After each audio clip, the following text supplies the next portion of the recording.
Many more. Some of the people have several Mishneh Torah, not one. 3 of the collections are collections of like groups of people who studied together. They have several Mishneh Torah, which mean that they studied Mishneh Torah together. Therefore, they needed several copies, not like the Yemenites that were reading the manuscripts from both sides, from the top down and from down to the top. So, what we have here is writing about the tour. Almost at the end, before the end, you see tour, 3 manuscripts. Tour was written in the first half of the 14th century in Castile. But now we are in Aragon and Catalonia.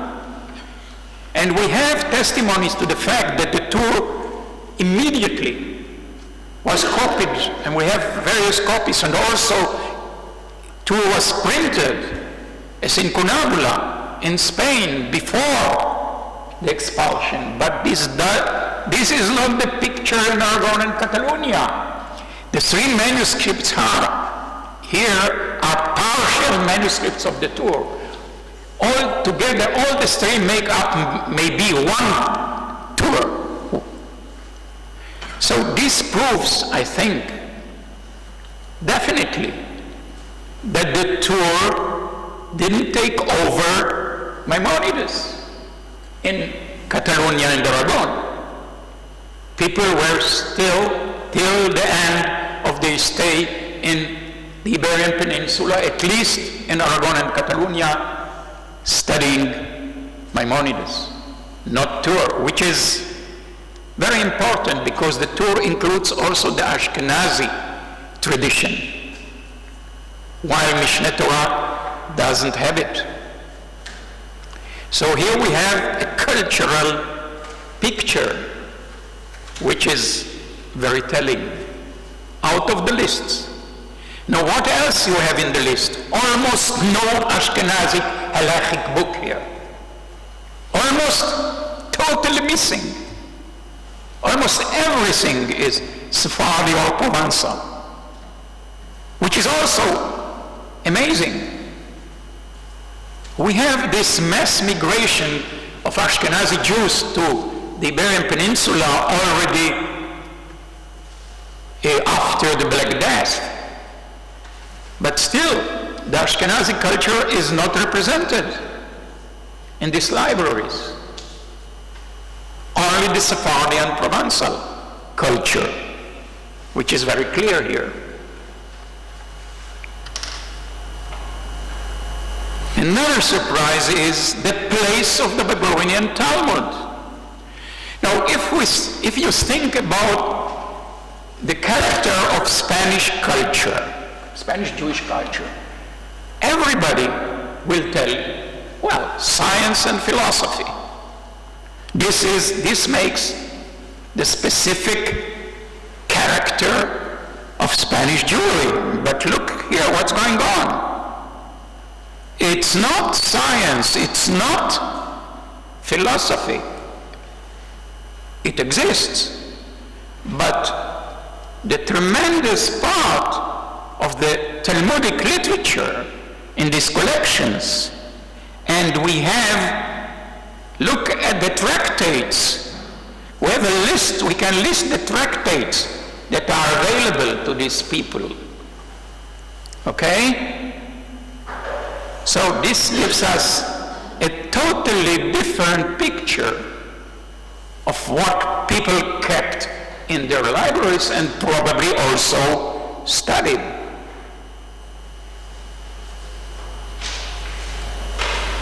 Now, we naturally, and I'm not going to do this here, have to compare all this data with the literature. And not just with the literature, also with the manuscripts that we have dated, and we know that they stem from that area and we have them nowadays. So we have to compare all these data together. But at this point, just I gave you an example of the Tur and Mishneh Torah of Maimonides. Now here is a response by Rivash, a major halachic figure from Barcelona, who after 1391 moved to Mallorca, and from Mallorca to North Africa, to Algiers, as a result of the upheavals against the Jews. He wrote this responsa when he was still in Barcelona, before 1391. And he was asked about an issue, to explain an issue that was written in the Tur. And what does he say? Ve'ein li hasefer hahu, I don't have a Tur. Rivash doesn't have a Tur? How come? 150 years after the Tur was written? So then he says, I got it from my student from Mallorca. I asked him to copy for me the relevant passage, otherwise I couldn't answer you. So we can correspond the facts in the list, sometimes with data from the literature. Let's go further. What about the Tosafot? How did the Spanish Jews study Talmud? With what? We know Rashi, fine. They had Rashi. What about with the Tosafists? Here again, we have very few Tosafot manuscripts from Aragon. Most of them are novellae by the Sephardi great scholars of Ibn Adret, Nachmanides, Elashvili, and others. But here comes one of the major scholars, Yaakov ibn Habib, was a head of an academy, a yeshiva, in Salamanca before the expulsion, and he's telling, he says in the fourth line, והוא נקל ההבנה ביות לפנינו ספרי התוספות אשר זכינו אליהם בבואנו במחוז הזה, מלא ספרים וסופרים יוסיף השם יתברך עליהם. וליבי חלל בקרבי אשר לא נמצאו בידי בימי הבחרות. When I was young in Spain, I had no books of Tosafot. I couldn't learn, couldn't study the Talmudic text with the Tosafot. רק מעט מזער שניים שלושה גרגרים. Only very few. But when I came to Salonika in the Ottoman Empire, and here people from all over came in with their books, here we found the Tosafot that we missed, in this case in Castile, in Salamanca. So here again, the literary testimony corresponds with the lists. And the last one here, in a letter of the Jews of Castile to the Jews of Rome, from 1487, they tell, ובפרט סמכנו על הרמב"ם. I mean, their dependence on Maimonides, how strong it is, unless the Rosh, in this case the Tur, who is representing the Rosh, is having a difference of opinion with Maimonides. Here we have the picture in Castile. The picture in Aragon is one picture, and the picture in Castile is more complicated. Now, let's leave the tables. I hope that at least I try to explain how important might this list to be. And I would like to sum up some major characteristics at the end. The first point, almost all the manuscripts in the collections are in Hebrew, and they include only a few manuscripts in Arabic. Although that in Aragon, especially in the area of Saragossa, we have a lot of Muslims in that period, and we have a lot of Jews who know Arabic, and some write even, and study manuscripts in Arabic. Thus, the list of Hakka have 586 books in Hebrew and only 3 in Arabic. The collection from Cervera, owned by a convert, had 15 manuscripts in Arabic out of 70, and this is, in a way, outstanding. Naturally, the collection of the famous physician Iuda Mosconi from Sicily was rich in Arabic manuscripts. The second point, I like the list of manuscripts from Provence and Comtat Venezian, which are mainly lists of books owned by physicians and rich persons of the higher echelons of society, which I haven't dealt with at all here. The owners of the lists in the Kingdom of Aragon are mainly merchants, moneylenders, artisans, tailors, weavers, shoemakers, but very few doctors or rabbis. Therefore, the information they used from this list shed a light on the cultural heritage and cultural activity of ordinary Jews, and not necessarily the higher echelon. Therefore, we got a significantly different picture of Jewish culture. Third point, the difference in the size of their libraries compared to those of their Christian neighbors is striking, and the image of Sephardic Jewry within contemporary Judaism as a society of book culture has received a strong proof. 4. The detailed data, for example, like the predominance of Maimonides' Mishneh Torah and the Tur, which was unknown or studied widely, proves that we have to differentiate between the culture of Aragonese and Catalan Jews and the culture of Castilian Jews in the late Middle Ages. Therefore, we might do well if we will treat these states as different and separate cultural entities, and we have to be cautious while approaching Spanish Jewish culture as an entity. 5. There is a large difference between the profile of the elite of doctors and courtiers and the ordinary Jew in medieval Iberia.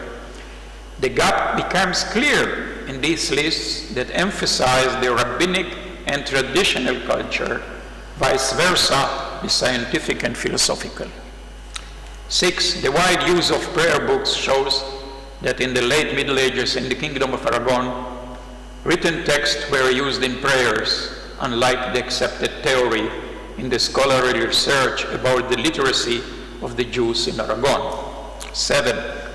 As far as the size of the literary corpus known to us from surviving manuscripts confronted with the list, there are no major surprises. There is only a low percentage of unknown books in the list. I discovered only 12 new books and 19 unidentified books that might be new ones in the list of Gerona and Hakka. The stories told by the refugees of the expulsions of Jews from Spain about the loss of their cultural heritage that were accepted by modern historians have to be reconsidered. 8, I'm finishing almost. A great surprise is the paucity of information about romance and literary works. Almost no information on Ladino literature. Is this also one of the differences between Aragon and Castile? I don't know. 9, there are no lists of books from synagogues. Just 3 lists of societies of learning and professions. All the surviving lists are of individuals. 10, and last one. On Italy, naturally. In the fast-developing field of the history of manuscript and book culture, it is an accepted fact that immigrant scholars and scribes from the Iberian Peninsula brought their manuscripts and skills to Italy during the late 15th century and mainly after 1492. Therefore, there is a large percentage of dated and undated Sephardi manuscripts in Italy in the 15th century. The new data on 1391 proves that there was a mass acquisition of Hebrew manuscripts from the Kingdom of Aragon in 1391 and thereafter by Christians and Italian Jews on a commercial scale. This is probably the reason that a considerable part of their heritage was saved for posterity. Thank you.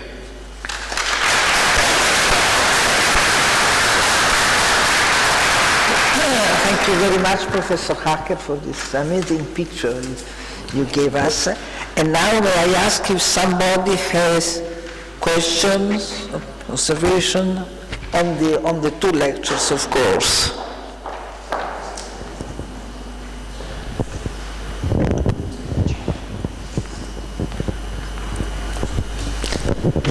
Please, prego. Thank you both for magnificent presentations. I'd like to suggest an idea that I'm asking Professor Hacker that the low number of the Kabbalah manuscript is maybe the reason for the high number of the halachic authority of Maimonides. There is some relations because we saw that when the Kabbalah go first, it stops and other like Bala Turim and later enter. And something else, you raised the question if they pray by heart or not, but we saw the answer in the numbers that you show us, that we have high numbers of books for special days, for high holidays and other, but not many numbers for every day, so maybe this strengthens your assumption.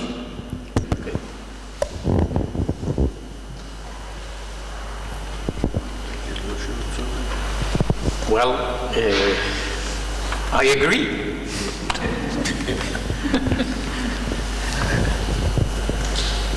Somebody else? Qualcun altro ha domande?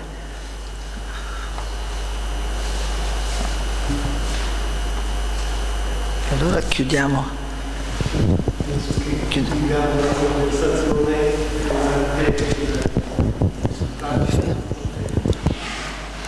Benissimo, grazie. La mia bambina, silenzio per tua risposta. Come diceva la mia bambina, il mio silenzio per tua risposta. Grazie.